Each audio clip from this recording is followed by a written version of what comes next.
Hi, everybody. Before starting with a Dvar Torah for Shabbat, just a sense of where we are with regard to the lockdown in the current level 3 that we have. As everybody knows, the services of shul are no longer taking place, and as a result of people not being able to come to shul, hopefully with all the activities happening via Zoom, you can't come to shul, but I'm trying to bring shul to you. So just a reminder of some of the activities that are happening over Zoom. Every Sunday evening we have a shiur at 6:30. That is our main shiur of the week. Then, in addition to the Sunday night 6:30 shiur, I've started a Wednesday evening shiur at 7:15. I'm asking people to please send in topics that they would like to have discussed on the Wednesday evening shiur. And then again, of course, Friday afternoon before Shabbat at 4:45, 4:45, another shiur, and Shabbat Shalom, just to touch base with everybody. So those are the three things happening over Zoom. Next week, the shul office will resume, and of course, the newsletters and gazettes will start going out again as usual from next week. So try and join in as many of these as possible.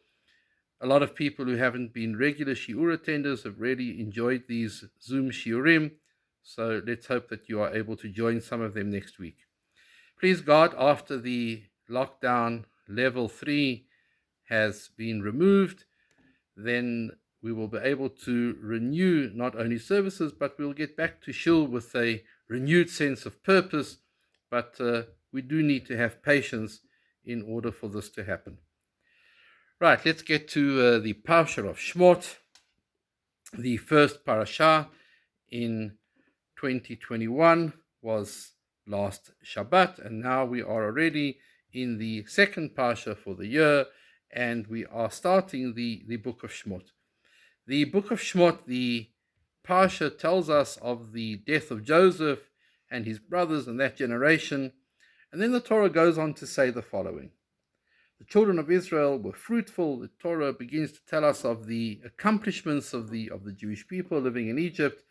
And the very, very next sentence, the Torah says, Vayakom melech hadash al Mitzrayim asher lo yadat Yosef. A new king arose over Egypt who didn't know Joseph. Now, this is obviously untrue. It's impossible to say that a leader of a country didn't know their predecessor. President Trump does not know that his predecessor was Obama, and President Obama didn't know who his predecessor was. Obviously, that's not true. What it means is that the new leader of Egypt chose not to know the people, the Jewish people, and their contribution to Egypt and the Egyptian society and the Egyptian economy. And this is all too a familiar tale, unfortunately, for Jewish people. We seem to do well in our countries, and very often, shortly thereafter, we'll end up in situations of difficulty. This is possibly the first documented case of anti-Semitism, and it goes right back to the times of Pharaoh in Egypt. I want to take the opportunity of wishing you all a good Shabbos. Look forward to seeing as many of you as possible at 4:45 this afternoon, and also at 6:30 on Sunday evening. To all of you, Shabbat Shalom.